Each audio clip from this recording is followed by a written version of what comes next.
Hi, my name is Debbie, and I am obsessed with all things to do with ultrasound.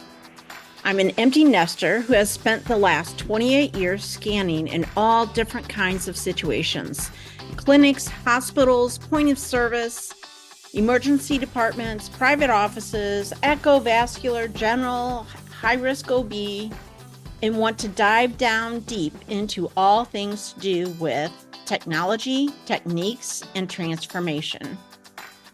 It's time we take ultrasound to the next level.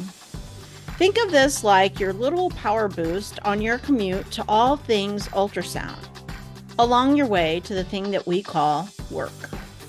So pull up a seat, make sure you're comfy, and be ready to be challenged and encouraged as we learn it's all about the frequency.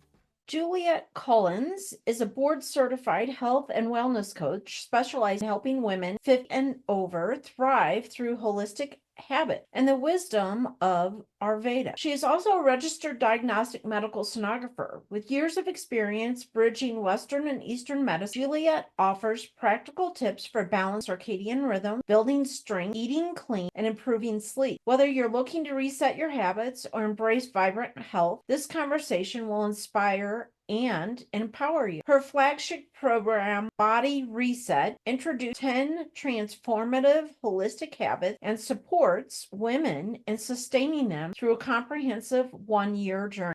Thank you, Julia, for joining us today on this podcast. Please help me welcome Juliet Cullins. Juliet Cullins. Thank you, Juliet, for joining us today. Today, our topic is about habit. And I love this topic because there's some habits I have that are really good and they serve me well. And there's other habits I would really like to develop a little bit more. But I feel like ultrasound techs are the kings and queens of habit. We have certain routines, and when you go through training with each one of us, it can be different, but we all do it in a certain pattern so that we don't forget things, right? And so I love this because I think when we start to look at new equipment or new ways of doing things, I think that's why it's so hard for us to change or to do things different, because that habit that we've created for ourselves is such a safe, right? For us more than probably any other modality, maybe. And Yeah, I agree. so I think that's why change is hard for us sometimes. So I'm just excited to talk to you today, Juliet, about habits and your insights and what caused you to go from ultrasound to coaching for habits. So tell us a little bit about yourself. Let's start there. Okay. Well, first of all, thank you for having me. I'm excited to be on a podcast. And yes, so I have been a sonographer for about 30 years now, which is hard to say, but and I have had a really good career. For the last 13 years, I've worked in a level 1 trauma center. We do everything there. And I work in the emergency department. I work in the ICU, all over the hospital, maternity department, everywhere. And I've had a really good run with my career. The last, I want to say in probably 2019, 2020, I was starting to feel a little antsy about being just being a full-time sonographer, not so much antsy, but just like ready to do something different. Also having some ergonomic issues, like, kind of shoulder, neck stuff, and realizing that it's kind of taken its toll on my body. I've always been super interested in holistic health and eating properly. I'm an exercise fanatic, I guess you could sort of say. I like to do something every day. And I just started looking around to see like what's out there. And I came across a program, which was kind of a holistic Ayurvedic-based health coaching program from somebody that I've known for many years. I used to take yoga from her in a studio where I used to live. And I started sort of stalking her, I guess you could say, and following her. And long story short, I ended up in her health coaching program.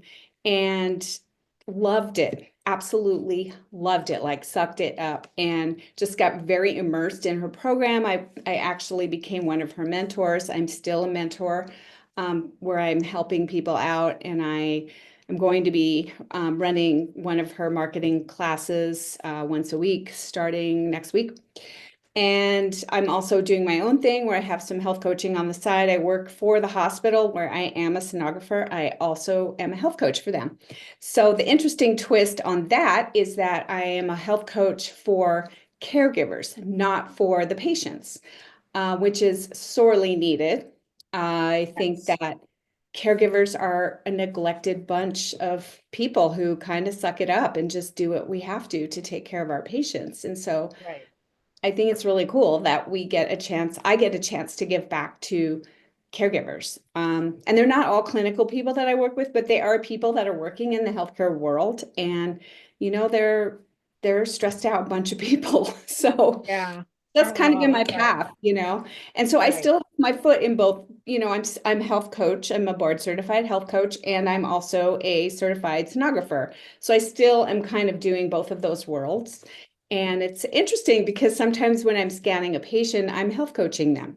Just it happens, somebody Right. tells Right. me, "Oh, I drink 17 Diet Cokes a day," or whatever, whatever they're sharing with Right. me. And it sort of morphs into me asking them some questions, and then them thanking me and saying, "Wow, that's great. I'm going to try that," and just organically happens. So, and it always makes me feel good because I feel like, yay, maybe somebody will change a habit and they Yeah. be better. So, Awesome. I'm super excited that you got curious about something that you really kind of like to do, and it kind of yeah, took you down this other little rabbit hole a little bit, if you'd let me say that, and how you can now like marry them together, right? Like that's so exciting to me that you still don't have to leave the healthcare field totally, but you right. can marry that together to kind of enhance your practice, as a sonographer. And I do too agree with you. I think it's super exciting that you get to do this for healthcare givers, Mhm. because I do think that we are chronically giving more than we're receiving or giving to ourselves, right? And so Yeah. um, that's always a need for us, to take care of ourselves and learning how to build those habits into our lives to allow for that to happen, you know? Yeah, definitely. Yeah, habits I mean, they help you with so many things, really. They help you automate your daily actions. They create consistency in your life. They, can give you mental clarity. They can give you more emotional, like resilience. Mhm. People think, oh, these habits, this would be boring to do the same thing. No, it actually creates more freedom in your life when you Right. have a habit and you start doing it, and it morphs into a really good habit, and suddenly you're finding that maybe something that you weren't happy about yourself, or something you were doing that you wanted to not be doing or not be doing so much of, you're just suddenly, it just organically falls away and you're not doing it anymore. And so Awesome. it's pretty cool. Yeah, it's pretty cool. Yeah. Yeah. So tell me about this habit club that you've created then. Yeah, so I run a 1 year habit program. It's called Body Reset, and it runs in 12-week increments. And we study or we learn and we kind of coach each other. There's one habit that we do per week, and I can run through the habits if you want to hear them. Sure. Yeah, I'd like And to hear. yeah, and we just kind of discuss like, hey, and we have learning materials. And so the first habit is early to bed. So that's my keystone habit is I need to be in bed by no later than 10 o'clock. I mean, I'm not perfect and I don't ask for perfection, to get enough sleep because you want to get enough rest. I like to go or, use the circadian rhythm where you're trying to get up before the sun rises if you can, but you need to get to bed early so you can have that amount of sleep to feel rested the next day. The next habit is earlier, lighter dinners. So just having a dinner and being done by 6:30 or 7 is really important. So you're not digesting your food while you're trying to sleep. I mean, I think we've all eaten late and tried to go to bed right after that and just felt like, blah, Right, like right. your food's right here. And you're just like, man, why did I have that piece of pie or whatever? Um, and then the next habit is starting your day right. So basically, that's just like getting up, having a morning routine, starting with affirmations or prayer, whatever works for you. I have a little morning routine that I do, it includes like drinking warm lemon water, doing some tongue scraping. I usually listen to a meditation in the morning. Granted, when I'm doing my clinical job, it's a little harder and it's more condensed because I have to get up at 5 a.m., but I give myself that time to do it. I Yeah. just Yeah. schedule it into my morning. And then the next habit is breath body practices, which is just breathing techniques. When you're stressed, taking some deep breaths and just knowing that like the breathing's going to calm down your whole system, and that your vagus nerve is going to just everything's going to get relaxed if you do some deep breathing. Habit number 4 is plant-based diet. Doesn't mean you have to be a vegetarian, because I certainly am not, but it's just making sure you have a good variety of vegetables into your diet. I like to go along the lines of the Ayurvedic, which is more of a seasonal eating, and try to eat like this time of year is like root vegetables and warm soups and just warm, soothing foods, which you don't necessarily want to eat in the summer. You want to eat a lighter food. You want to eat a salad or more fruit. So I try to go along the lines of that for my body type. And we all have different body types in the Ayurvedic world. Um, and I can talk a little more about that, but that kind of goes down a rabbit hole. So Okay. the next habit that we talk about is self-massage, which is one of my favorite. You get a dry brush and you're basically doing some dry brushing and you're getting some oil. I like to use sesame. There's different oils you can use, and just basically doing a good little massage on your skin. It's a calming thing. It's a nice thing to do before you go to bed, especially the bottoms of your feet. But it's also just your skin just loves it. I live in a very dry climate, and my skin, everything's always super dry. So I like that technique of doing some oiling and some brushing. It also, kind of helps make your skin look nice too.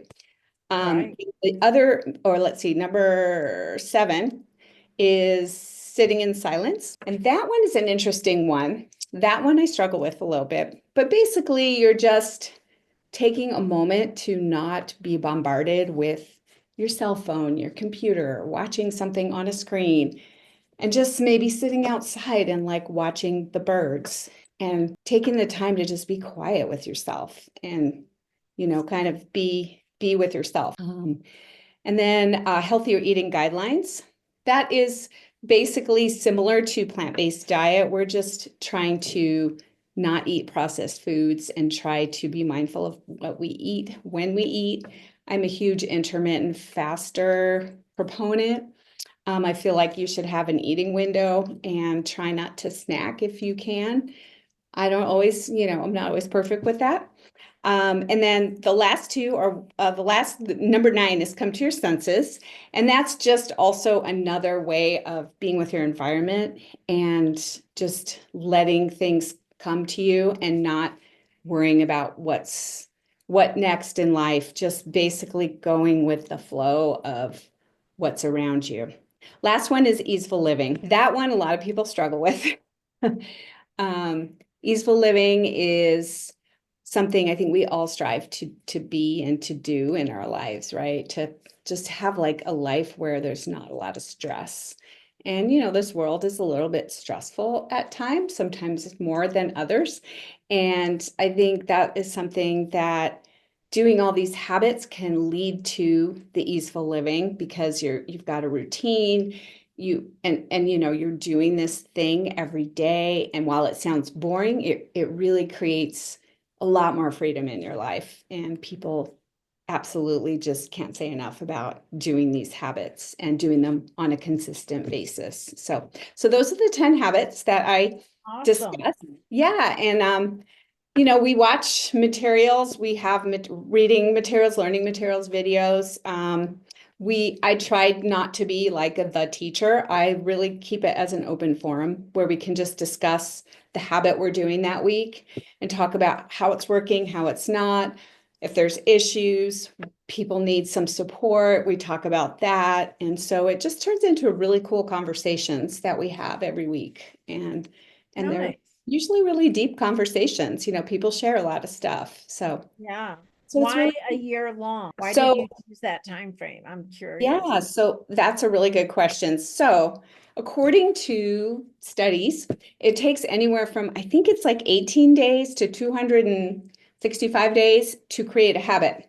And so basically, the year-long program lets you continue to do these habits and turn them into a lifestyle. And I mean, you could take a short course and learn all these habits. I could teach them in 12 weeks. But my question to you would be, when you're done with the 12-week course, how likely would you be to continue doing these habits solo and not in a community of like-minded people? And so my push is to be in a community of like-minded people where everyone's supporting each other and helping each other out, and new people are coming in and they're trying to figure out what to do. And the year program just gives people a sense of security and community. And so I find it's very important to have that.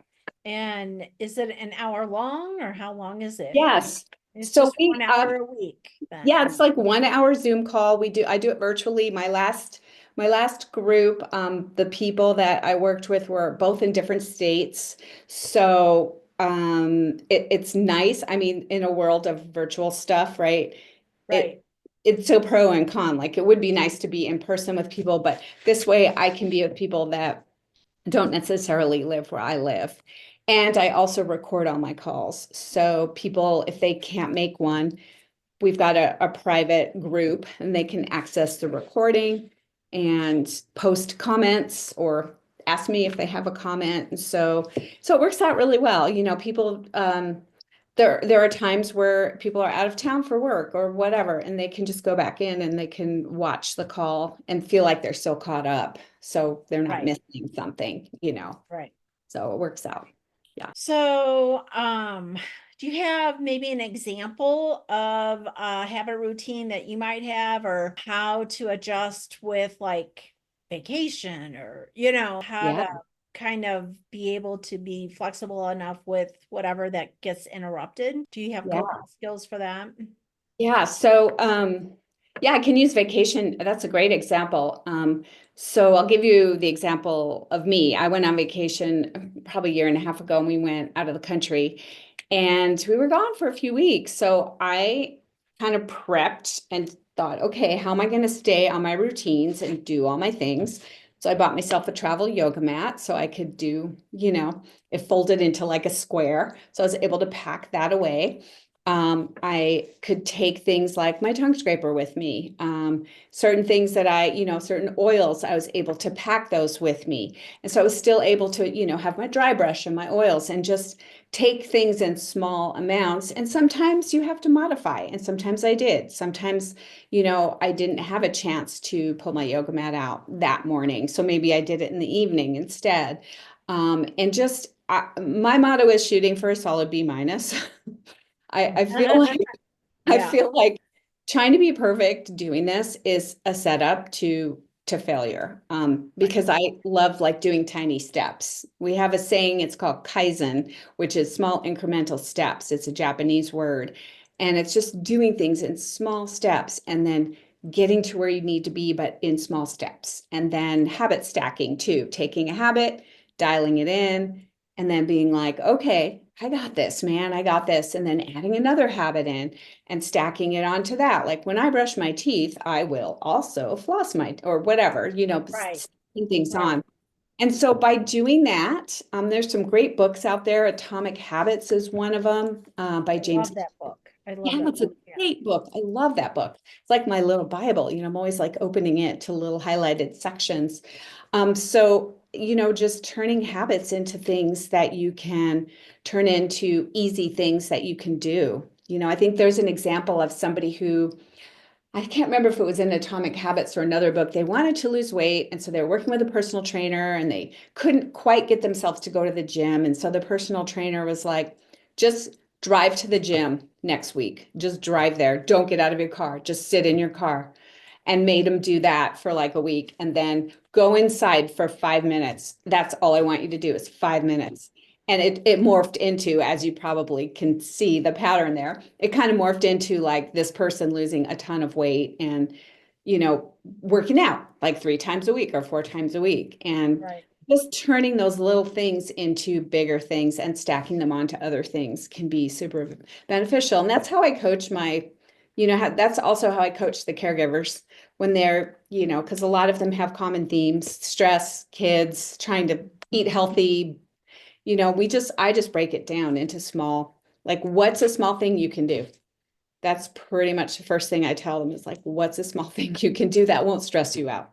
So, Yeah, but still move you forward, right? Like I do remember using that for exercise one time. And I remember I had a basement. And so I would just go up and down stairs. I'd set a timer for 5 minutes. The next week I went to 10 minutes, awesome. and Yeah, I did it and I'm like, done, exercise done, like I did it enough to give myself credit for doing it.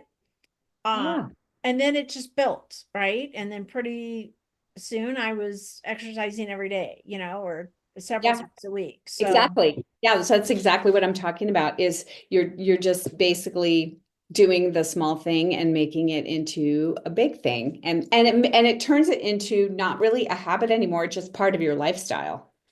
yeah, It's just part of what you do. It's who you right, are.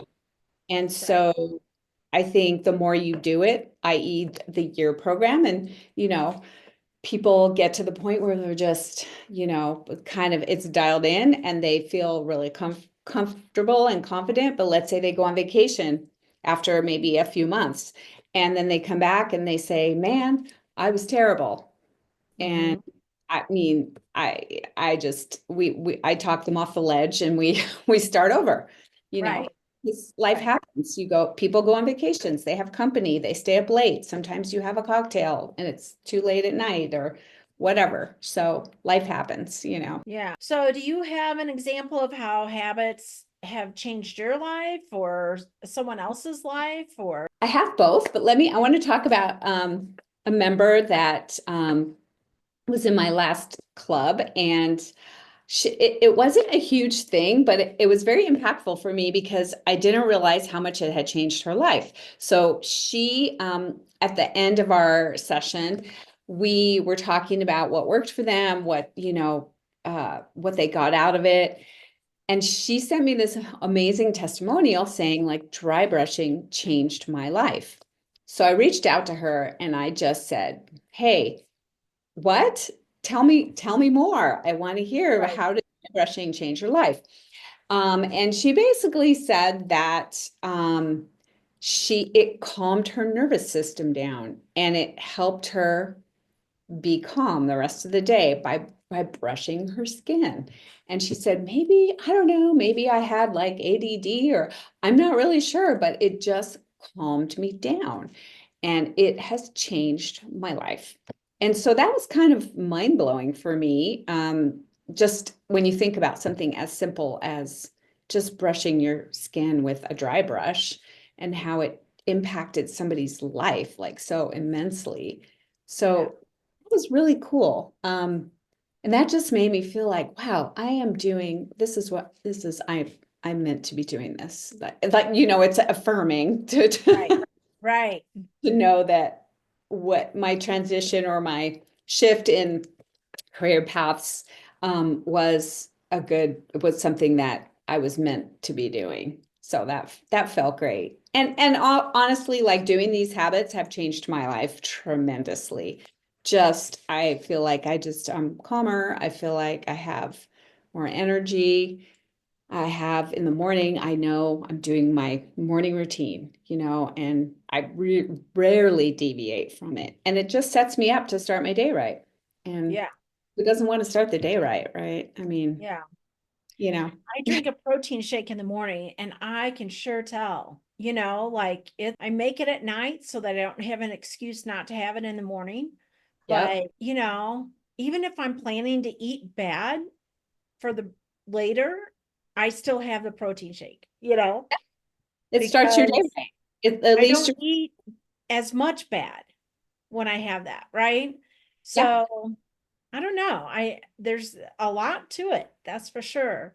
But I definitely. think the other powerful thing that I learned when I started doing the 5 and 10 minute kind of exercise routine or habit was that I gave myself credit for doing it. So it was like this huge impact of, I think we beat ourselves up a lot. Yeah. And so changing that narrative to, oh, I did it, Yeah. and I could kind of just do a little pat on the back. Okay, good, you did it, and so changing the narrative was Mhm. huge for me. That is a huge one. The negative self-talk is a big one in a lot of people's lives, in my life sometimes too. And just acknowledging to yourself that I did that. Yay. Yay me. You Right. know, we don't do that enough for each other, for ourselves, I should say. And so I'm glad you brought that up because that's a big one. And people Yeah. don't give themselves enough credit for doing the things that they do. They always, it's kind of like there's another great book called The Gap and the Gain, which you may have heard of. It's a Ben Hardy book, and talking about where you were and where you are now, and always looking back to like, wow, I didn't get these things done. But then realizing that where you are now is amazing because where you were over here was not so amazing, and not giving Right. yourself credit for here to here, you know? Right. And so Right. people need to remember that. And I need to remember that. I think it's just one of those things we all need to remember. So it's kind of a nice little reminder, you mentioning that. Yeah.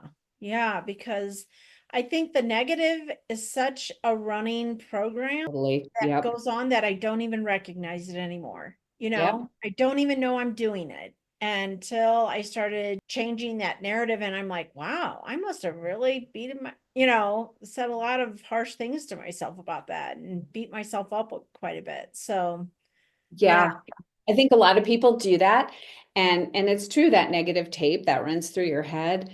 I mean, I can think of an example right now of somebody who mentioned something to me, kind of a long story, but just I remember thinking, wow, she's stuck in her negative like tape in her head. And I mean, I wasn't coaching her at the time, and it wasn't somebody that where it was appropriate for me to say anything. But my thought was, she needs to break you know, that negative tape in her head, or she's just going to keep replaying it and reliving it every single time. yeah. And So, is that one way to break a bad habit, or do you have a process for which you take people through for helping to break a bad habit yeah, into making a new one? Or yeah, that's a good question. So yeah, just basically like tiny changes, just doing small changes, like I said, or Kaizen can really give you some big results sometimes. And they say like 1% better every day compounds the outcome over a period of time. And so there's something called the habit loop, which the cue is the trigger that starts the habit. Then there's a craving, which is basically a desire for the reward. I actually have that written here because there's no way I'd remember this. And then a response is your habit or action, and then your reward is the outcome that satisfies the craving, and then it reinforces your habit. So giving yourself a reward, like I did that, yay! I'm gonna let myself whatever have whatever your reward is. Like everybody's reward's different, like read for an extra 10 minutes at night, or soak my have a feet, piece of or fruit, or yeah, yeah, piece of fruit, or a piece of dark chocolate. Whatever your reward is. And so right. putting a reward onto that can be really helpful, and it's kind of like you're rewarding yourself for your behavior. And Right. so I think people, I know I respond to that when I say, oh, I need to do this task I don't want to do. But if I do the task, I am going to have, I love dark chocolate, so I'll probably reference it a few more times. I will Yeah. have a piece of dark chocolate. And so that's my reward, and it works. I mean, I think if you can stick with that and be consistent, I think that reward, the cue, the craving response, the reward, that all works together to help you with making the changes and getting results, big results. Yeah. Yeah. So, I think so too. yep, Yeah. I really like the year-long idea of the habit changing too, because it doesn't put so much pressure on, oh, I've got to get this done in 12 weeks, right? It's exactly. like I do appreciate the small changes, right? Because we can do small, but if we do big really quick, I don't think it sticks as long, you know? And that's what I tell people when I'm the caregivers like that I'm coaching, and some of them just want to do all these things and they want to start doing it like 7 days a week. And so I usually ask them, like, is that sustainable for you? Do you think you'll be able to keep that up? And then a lot of times they'll back up a little and say, well, maybe I'll try it like 3 times a week. And then I give them 2 weeks and we come back and we talk. And sometimes they say, oh, I could only do it 2 times a week. And I said, great, you did it 2 times a week. That's amazing that you did Right, that. So right. how do you feel about that? Do you want to continue doing it 2 times a week? Do you want to add another day? Do you want to just, and so I leave it up to them. I mean, as you know, health coaching isn't, I'm not telling you what to do or how to do Right. it. I'm kind of guiding you, like, you tell me what you need and I will be your support network, and Yeah, and I love the once a week check-in, right? It's not a lot of time. It's just a good check-in.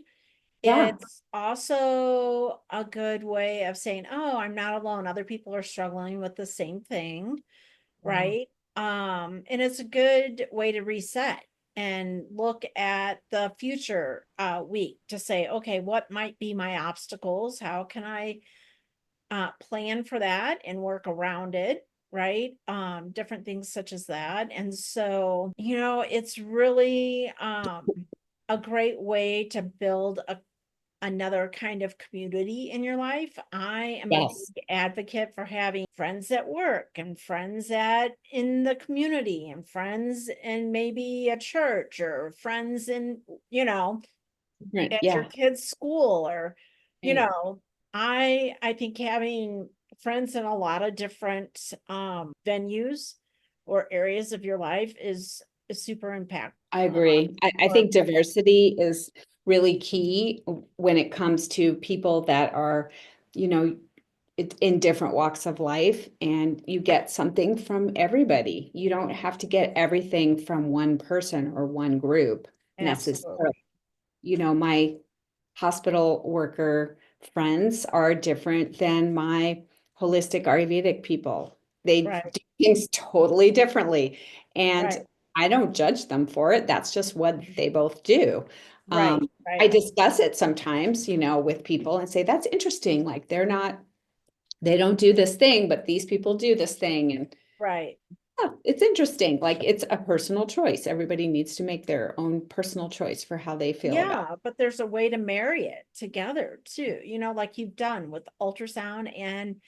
Yeah. um habits. But Well, and I'm glad you're bringing that up too, because I feel like that's part of kind of where I'm at right now, is marrying the two together somewhat. Like I said, a little bit of coaching when I'm scanning people, and then doing my coaching on the side, and just, kind of getting a little bit more satisfaction sometimes from one or the other, depending on who I'm talking to. And right, just thinking, right, like, I mean, we got into this profession of sonography to help people.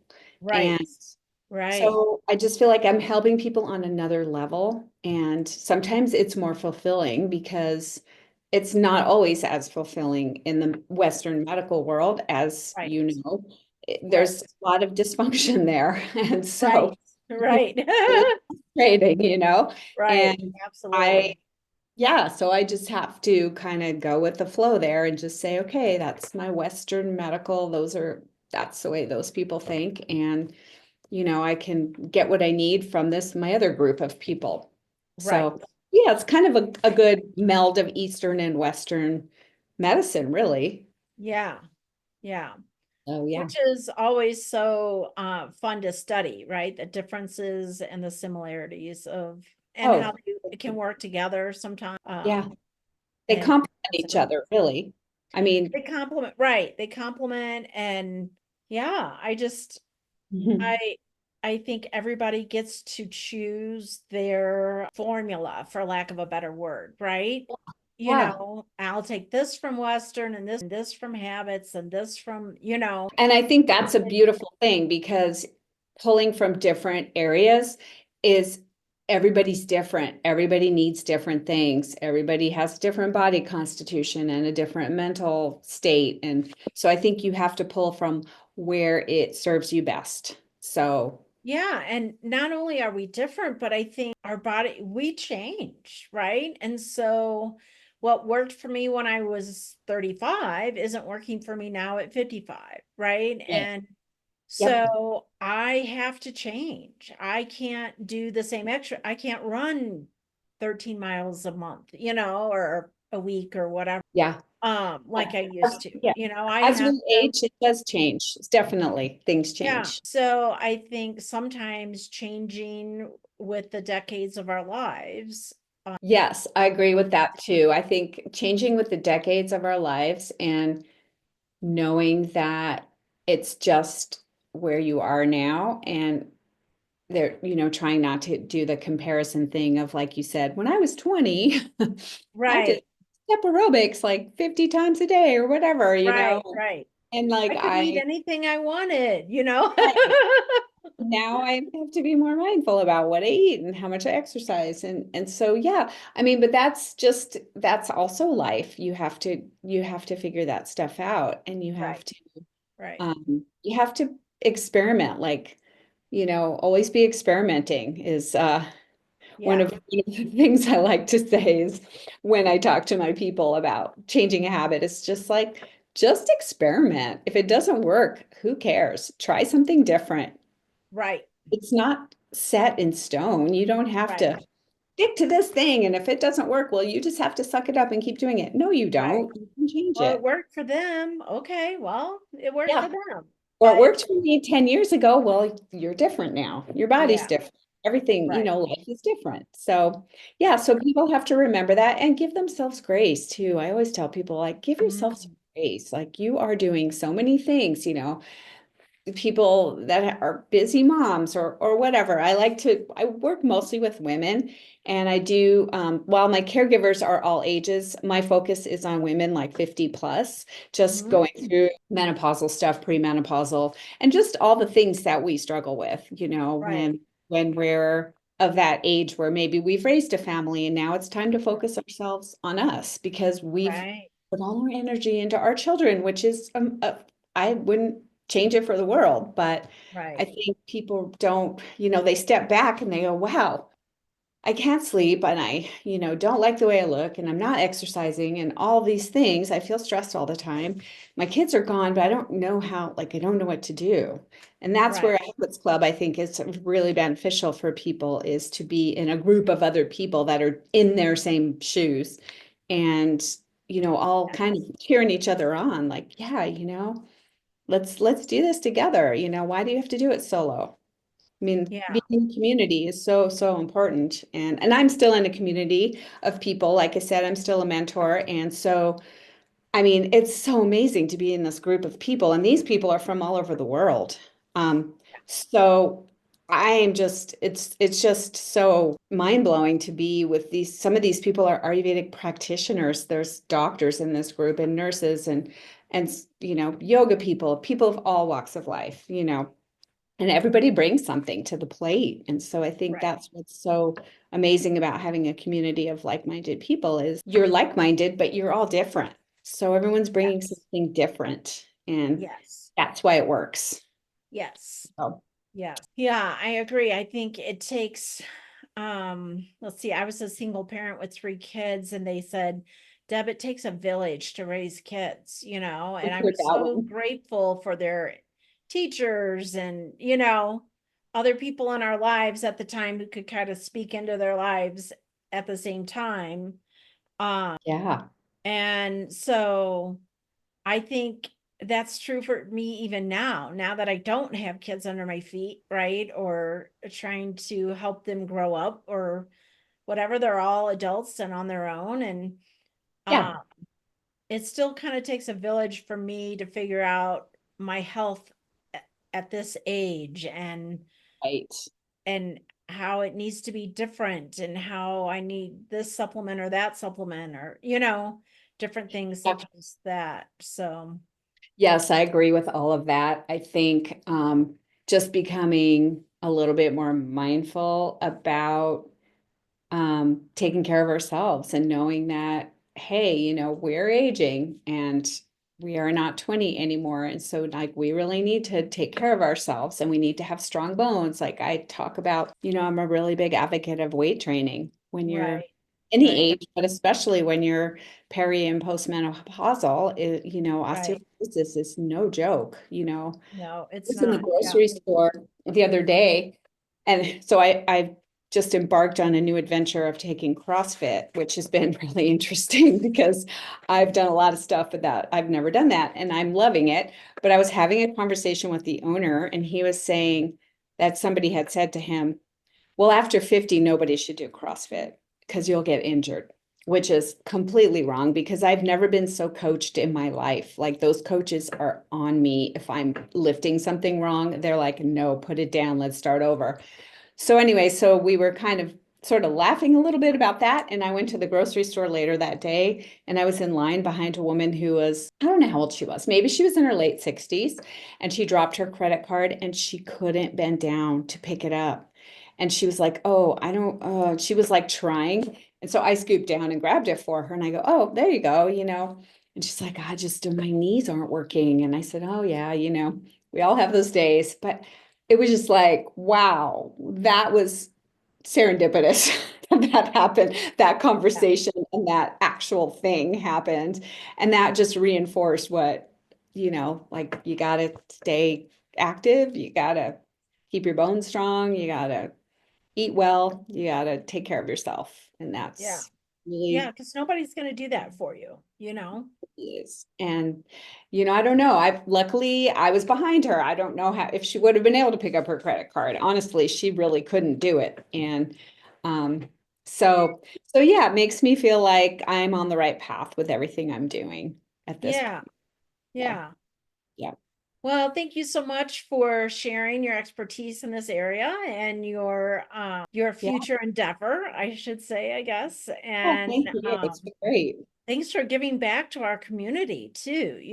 I think that's amazing that I think it makes it more impactful, that, hey, I've been there, I've done that, Yes, um, I agree. to be able Yeah. to speak to that in that realm too.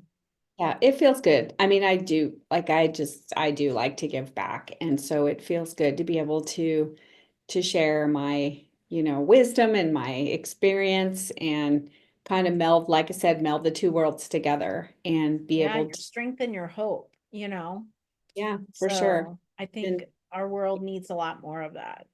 So I agree. we will close with that and I will put her contact information in the show notes. So if you guys need to or want to reach out and join her habit, what do you call it? Club. I Club? just Your have it. habit club. That's Yeah. right. Please feel free to do that. I encourage you to do that. I think it's an amazing way to change your life. And I've been a part of many. And I will probably continue to be a part. They make such an impact our lives. So thank you very Thank you. much for sharing your life and your curiosity and your spirituality, how all that has fit together with your ultrasound. Yeah, thank you. It's my pleasure. It was really fun talking to you and sharing everything with you. Thank you for tuning in to It's All About the Frequency podcast. I hope you enjoyed today's episode. Share it with a friend, and remember to keep your frequency high.